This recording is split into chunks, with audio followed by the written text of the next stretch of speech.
Hi, I'm Morgan McCullum, and welcome to the Boise Art Scene Podcast. I'm here with Clementine Zenner, and we're going to talk about her upcoming art show and a little bit about what she has going on, her process, and what drives her to create art. Thanks for letting me talk with you today. Thanks for coming and talking to me, Morgan. I appreciate it. So I like to kind of start off by asking people what their primary medium is. What type of materials do you work with? Primarily, I work with ceramic materials. But if you look on my website, it's like ceramics. I put ceramics, glass, gold, whatever I'm interested in. Usually I pick materials that tell a story. So, but primarily my training's in ceramics and glass. So what got you interested in working in ceramics and glass? I think that tactile form of ceramics, I like having both my hands working at once. It's always felt very healing to me to work with clay, to have my hands in clay. It feels like I'm a little kid when I'm working with it. You know, like when you used to build like little mud pies when you were a kid out in the yard. That's how it feels to me still as an adult. I love clay. I love the malleability of it. And I love that when you fire it, it's this form that doesn't disintegrate.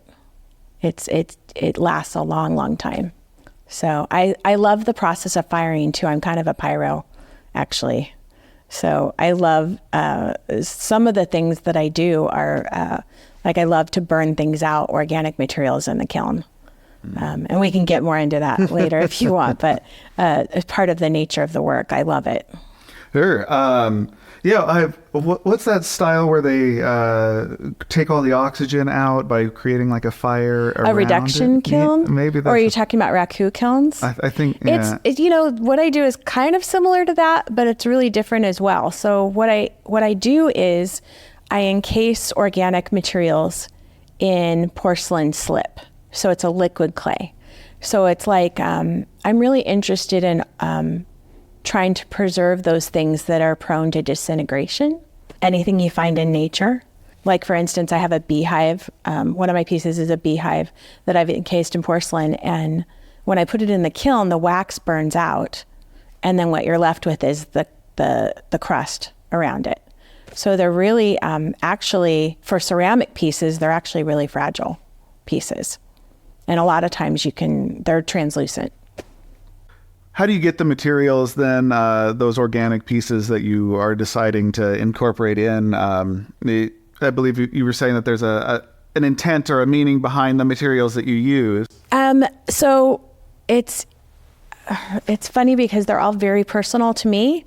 For instance, in my last residency, actually in Northern California, I was given birds, donated dead birds that had flown into windows or fallen on the ground.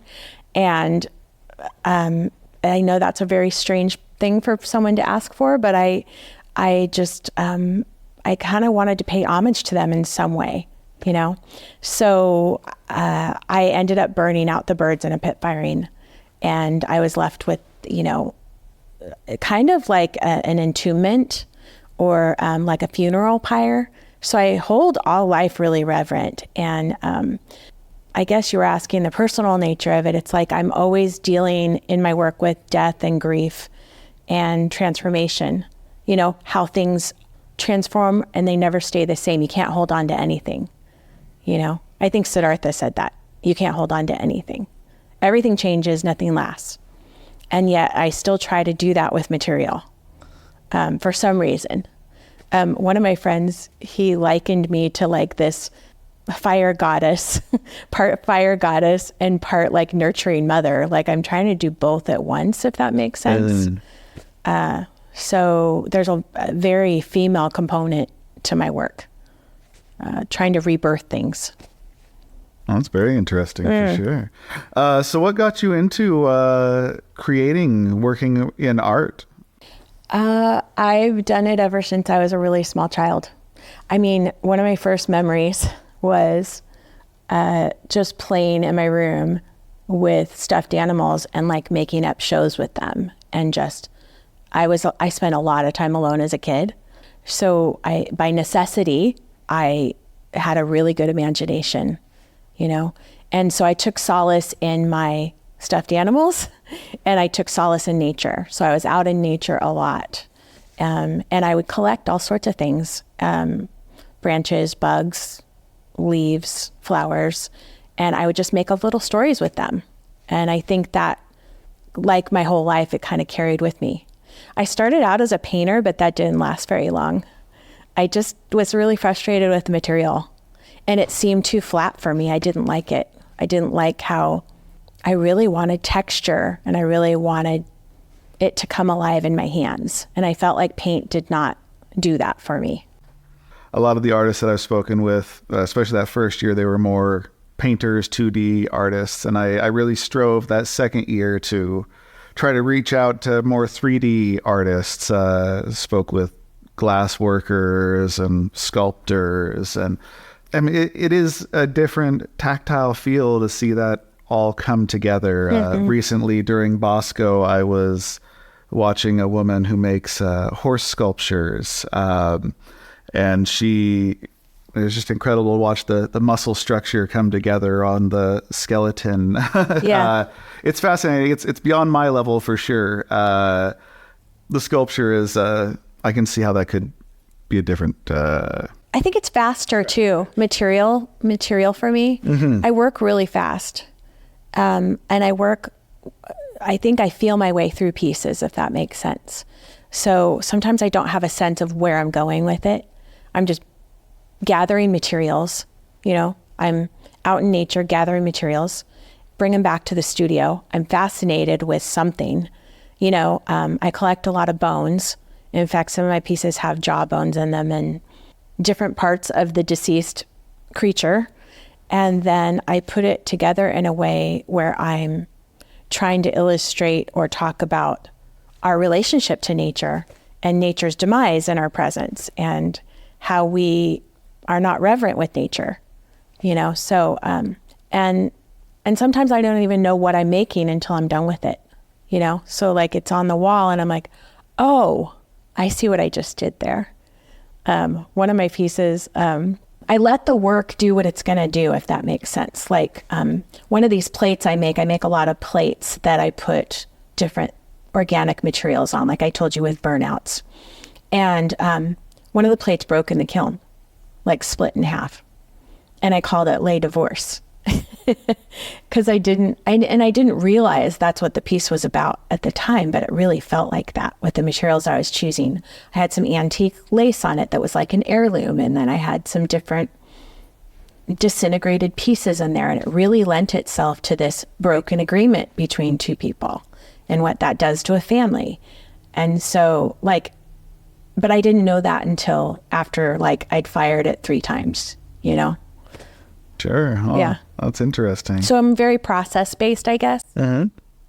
Well, and that's always interesting to me too, is when it's when the process is more the creative function than the final piece. I mean, the final piece is there as well. But yeah. I was one of the people that I recently spoke with. They described the finished painting as the ashes after the fire. That's the part that they're least interested in, is the finished result, Yeah. I think it's probably, I'm going to say, the most fun I have as an artist and why I'm an artist is the creative part. Like when I'm in my studio making and building, it's like I'm in a meditation the whole time.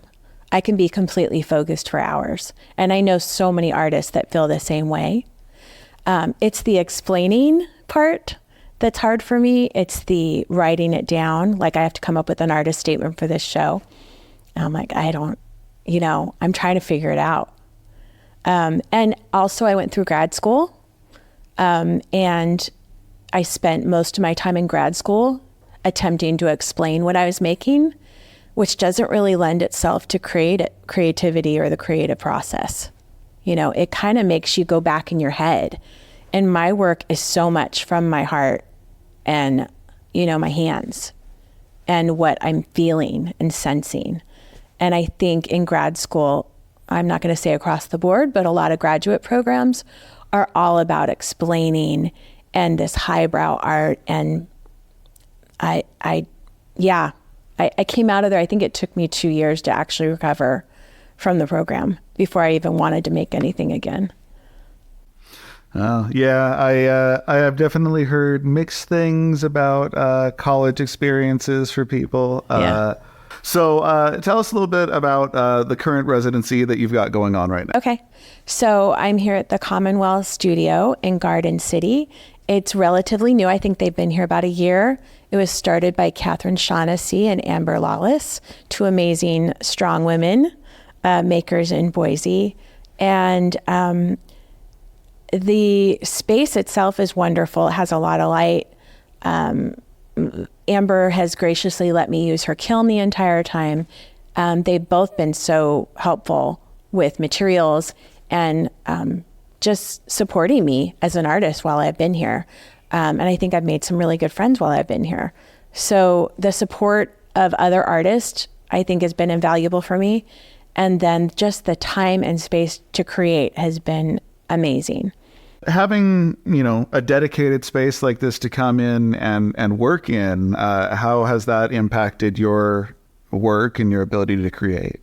It's so great because, I also teach a college class. I teach sculpture at CWI, and, that's a completely different thing when I'm pouring out and giving to my students, and I'm giving them all the knowledge I can give them, and I'm trying to inspire them to create work. But then I come here to this space, and then I put all that aside. And then, like I said, I can just get in my space and meditate, bring all my materials in and make a huge mess, right? And then at the end of the day, I go home and I'm tired, but I'm so happy. It's just the most fulfilling thing I've ever done. Excellent. The end of this residency will have a show of the work that you've created. When is that? And tell us a little about that. It's coming up this Friday, November 3rd, 5:30 to 8:30.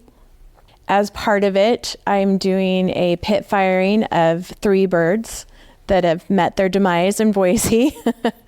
So there's a space out back of the studios that we're going to have a pit fire, kind of a bonfire. And then as part of the residency, I'm also going to do an artist talk the following week, November 9th, from 6 to 7, which is free. And then 7 to 8:30, I'm going to be doing a clay workshop for anyone interested in creating organic formed flowers and fungus and just anything organic. Very cool. So what is it about residencies that you enjoy? Well, like the last residency I did was at Creekside Studios in Arcata, California, and it was in the Redwoods. So what I love to do is take my inspiration from the place I'm at. So I would take really long hikes every day in the Redwoods and I'd collect materials. And because my work is sculptural and organic based, I had a lot of materials. And then also I made these amazing friends there. There was 5 other artists that were there with me, and they were all different types of artists. There was painters. There was one that just did illustration. There was one that did map making, and they were all fantastic.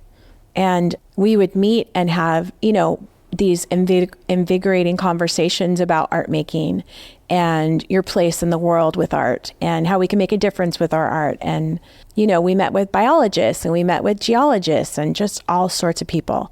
It was fantastic. It opened me up in new ways. And then I got here. And again, I would walk around Garden City in the back of the building. There's these vacant lots, right by the canal.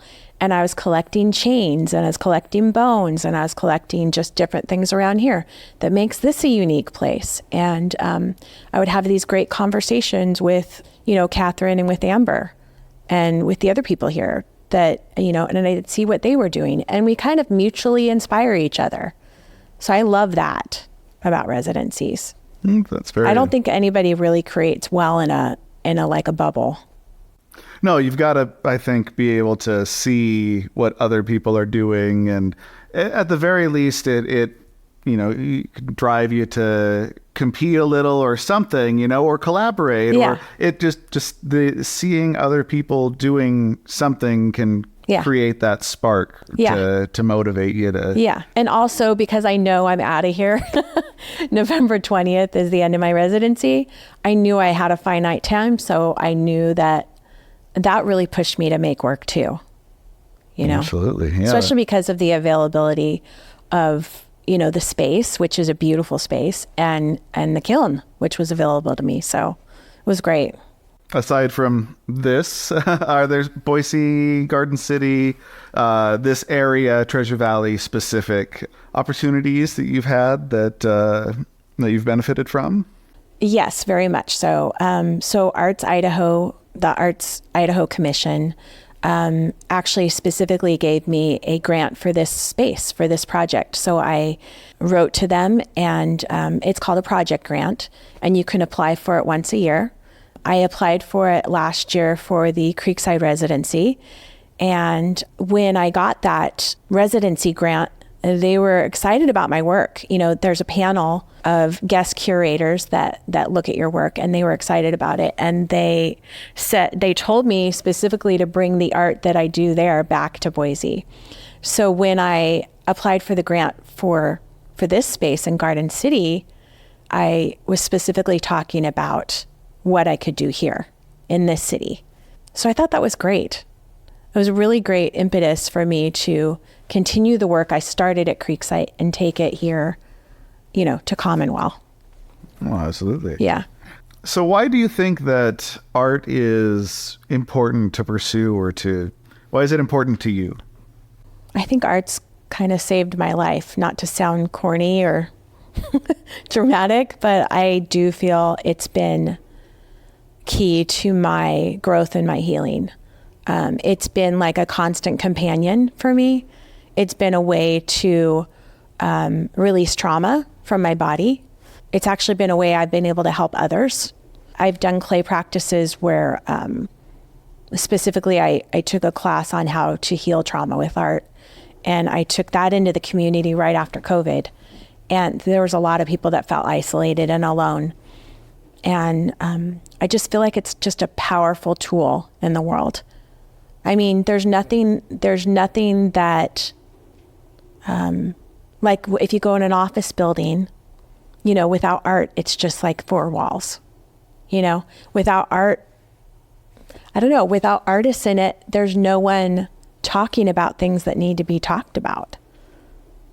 There's some really scary, hard things going on in the world. And I feel like artists are the ones that are the ambassadors that are kind of going forward and talking about these really scary, hard things. Yeah, a lot of the artists that I talk to, they say that they create because they don't have another way to express the things inside of them. Yeah. So. And I think we actually express it for society sometimes. I think we're saying what society wants to say in a medium that maybe they can see and feel, rather than reading it or the news. A lot of the public art pieces that I see around in Boise, and from talking with different people that are in the placemaking spaces around here, a lot of it ties back to the spaces, the history of the spaces, or the actual culture of the spaces and things like that. And so I think that art has a very important part to play in that shepherding along the culture, the history, all of that of a space. Yeah, I feel like sometimes we are the soundboard for the culture, for what's happening out there. I feel like a lot of artists will translate that. How would you like your art to evolve? What would you like to see yourself doing going forward? I think I'd like to have a gigantic ass studio and create all the time, 24/7. Like, I'd love to have a huge space where I have, my kilns, several, and huge tables to create, and then have workshops when I want to have workshops, and just make it a really beautiful center. I mean, kind of like what Amber and Catherine have done here. They made it a great space for people to come and enjoy art and to see what the culture is doing around them. I'd like to do that in a larger sense I'd like to be able to have it kind of be a community art making place for people. So I'd like to see that grow. What's the next step after this residency? What do you have going on after this? Collapsing. I think what I tend to do to myself a lot, I mean, and it's a good thing, creation is this wild, crazy act. You throw yourself into it, you're in it, and I've been in it for 3 months now. And I think there will need to be for me a time of rest where I'm just not doing anything, where I'm not doing any art at all. I'm going to take a pause on it. I'm going to walk in nature again and kind of let the stuff fall away that needs to fall away. And then the things that resonate with me, then I'll bring into my next, whatever I'm going to do next. I don't know yet, I probably will at some point want to do an international residency. I think that might be next up for me. I almost did a residency in Ireland last year, and I had an aged dog that I didn't want to leave that long, so I decided to come closer, do it closer to home. So, but yeah, I think rest would be in order after this. Oh, I bet. I mean, that sounds like, quite an intense, even if you enjoy doing it, that level of intensity, of focus, you have to take a break after a little while, even if it's a short one. Right. Exactly. Is there anything that you would want to talk about that I haven't asked about? I don't think so. I think I'm just excited about the show. I'm hoping a lot of people come and see this space, see the people that have created the space. It should be a really fun party. And I really hope that they can come to the artist talk and the workshop the following week on November 9th. So the last question that I normally ask is, do you think that art is something that you'll ever quit doing? That I'll ever quit? No. My body will quit, but I don't think art will quit. I don't think creation ever quits, actually. Oh, excellent. Well, thank you very much for sitting down and talking with me, and hopefully we get a lot of people out to your show to take a look at your work. Thank you, Morgan. Thank you for coming out and interviewing me. I appreciate it.